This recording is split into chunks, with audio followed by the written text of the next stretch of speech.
Good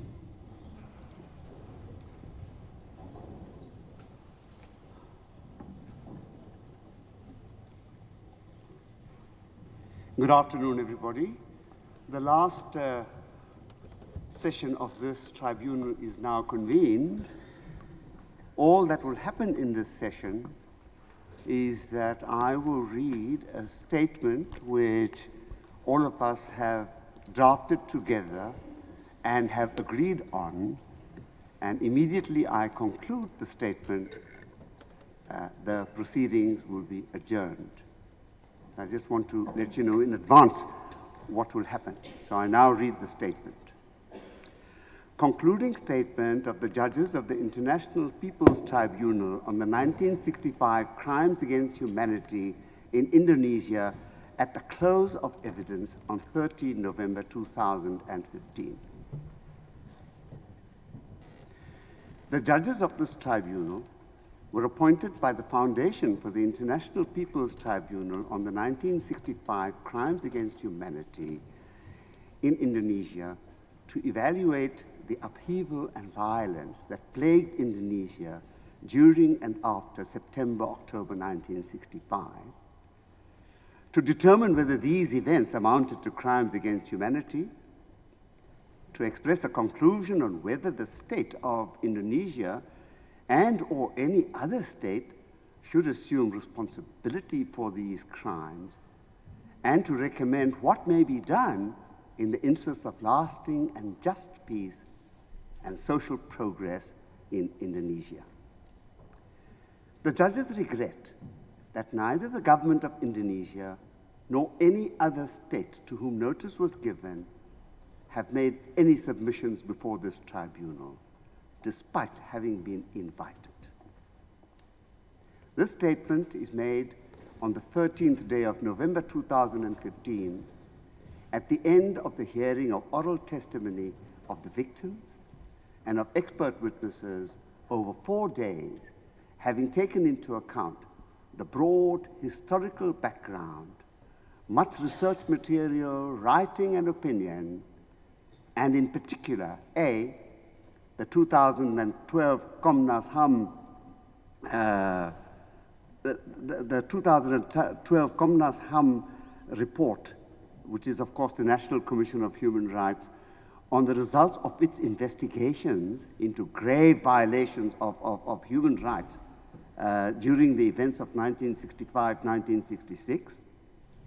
B, the 2007 report of Komnas Perempuan, which is the Indonesian Commission for Violence Against Women, and C, the concluding observations of the United Nations Human Rights Committee in 2013, raising concerns about human rights violations in Indonesia in 1965 and after, the reiteration of those concerns in 2015, as well as the concerns expressed in 2012 by the Committee on the Elimination of Discrimination Against Women.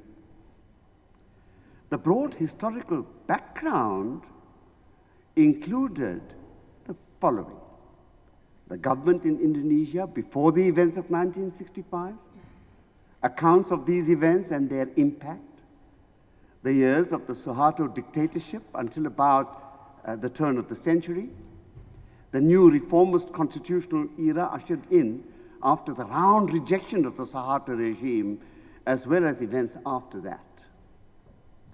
The judges have had particular regard to the fact that there was no credible material disputing the occurrence of these grave violations of human rights. The passage in Indonesia of the Truth and Reconciliation legislation in an effort to come to terms with the fact that these events had indeed occurred, the absence of any denial by any government of Indonesia that these events had occurred, and the promise made by the President of Indonesia, Joko Widodo, to ensure that these violations will be redressed. All the material demonstrates beyond any doubt that the serious violation of human rights brought to the judge's attention did occur.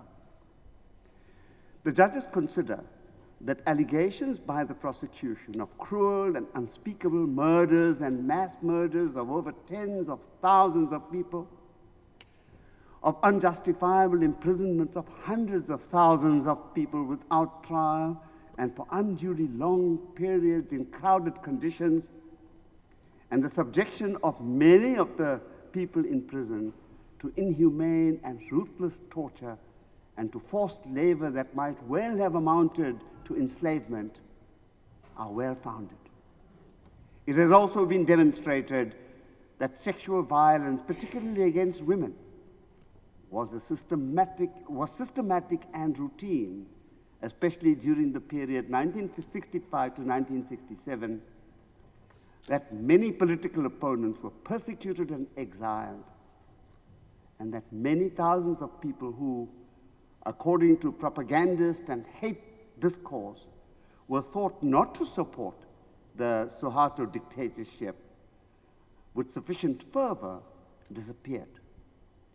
All of this was justified and encouraged by propaganda aimed at establishing the false proposition that those opposed to the military regime were by definition grossly immoral and unspeakably depraved. It has been established that the state of Indonesia during the relevant period, through its military and police arms, committed and encouraged the commission of these grave human rights violations on a systematic and widespread basis.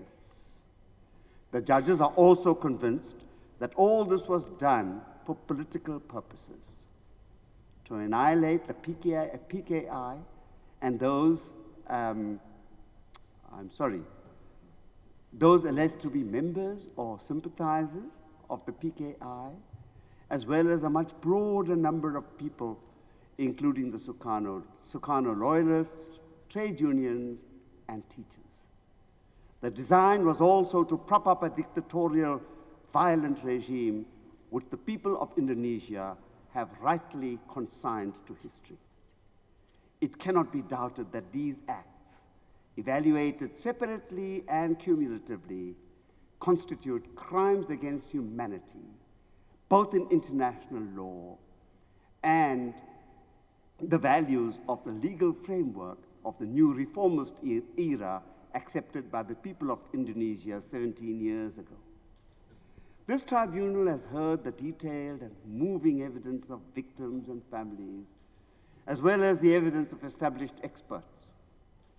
It saw this evidence as no more than the mere tip of the iceberg, a few tangible, graphic, and painful examples of the devastation of the human beings who appeared before them, as well as the wholesale destruction of the human fabric of a considerable sector of Indonesian society. The prosecution made the case that other states have aided Suharto's ruthless regime to achieve these results in the pursuit of the establishment of a particular international order in the context of the Cold War. We will consider this in our final judgment. The material presented to the judges may amount to proof that other grave crimes have been committed. This issue is also left open for the final judgment. The judges are sufficiently satisfied of their conclusions to make them public now with confidence. However, we need more time to set out in detail the basis upon which we have come to these conclusions.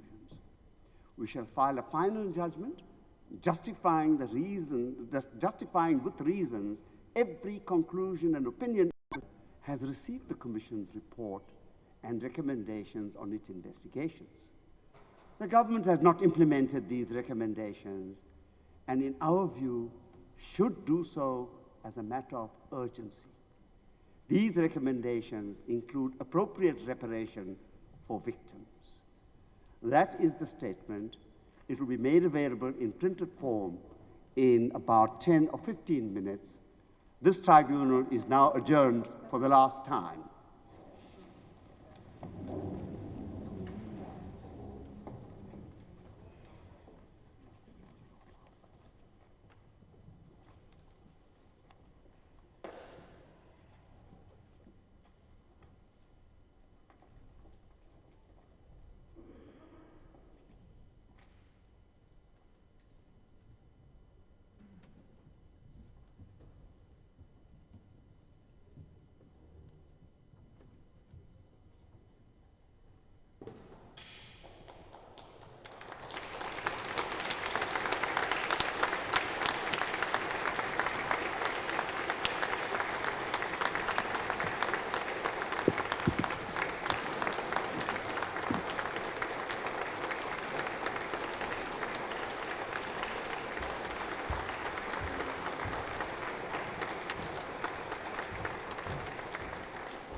As chair of the Foundation IPT 1965, I hereby close the hearings of the International Tribunal on 1965 Crimes Against Humanity in Indonesia in The Hague, November 10 to 13, 2015.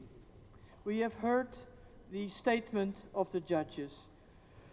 We would like to thank, as IPT 1965, we would like to thank the judges who have committed all this time and energy to this process. We would like to thank the prosecutors who have committed themselves to present all the material before the judges. We would like to thank the registrar and the large team that have helped and made this process to such a success. We would like to thank the organizing committee who has worked so hard to make all this happen. We would like to thank the media team, which have worked so hard to organize the live streaming and to organize everything that we have seen around us. We would like to thank the many, many volunteers from Indonesia, Holland and all over Europe who have worked so hard to help us in assisting us. We like to thank the Board of Advisors who have helped us, particularly in the beginning when we were small and we did not know how to begin. We would like to thank the moderators in Indonesia who have supported us with live streaming and who have made sure that the results of these hearings are heard all over Indonesia. And we would very much also like to thank the 40 researchers who have helped to compile all the research which was brought before the prosecutors and which the prosecutors via the registrar presented to the judges and which are the basis of this statement of the judges. Thank you.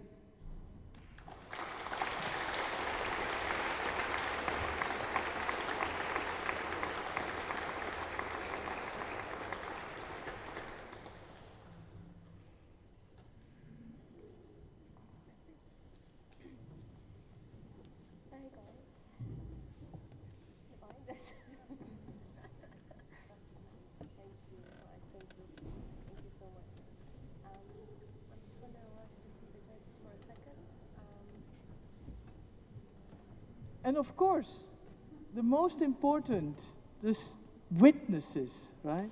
The witnesses.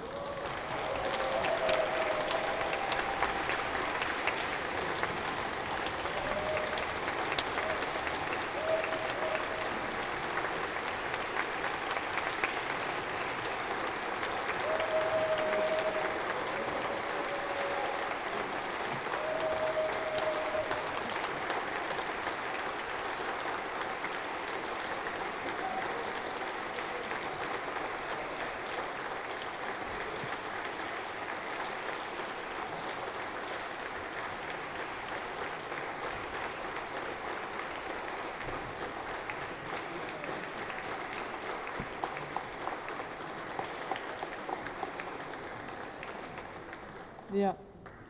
We wish the witnesses a safe journey home, and we expect and hope that there will be no untoward and dangerous situations resulting from their testifying, their courage in bringing before us their tales of woe and their experiences.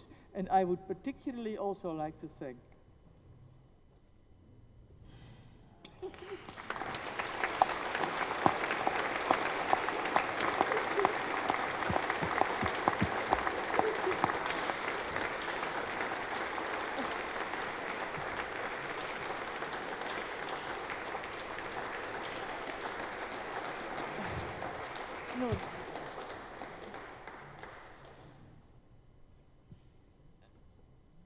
our General Coordinator, Nur Syabani Kaca Sungkana.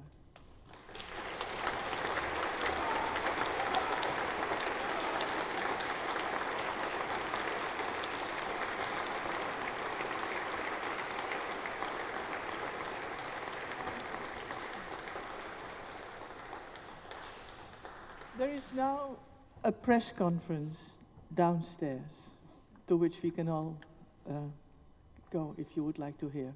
Would you like to send one word of thanks, Noor?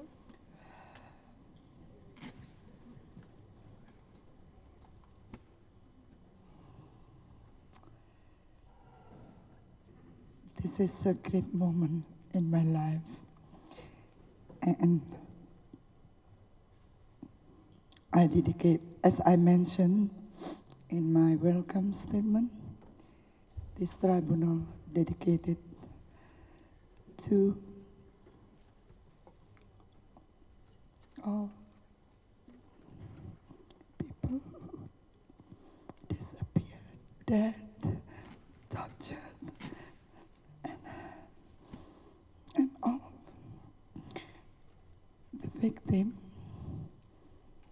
of human rights, not only 65, but also all the victims of human rights violation in Indonesia.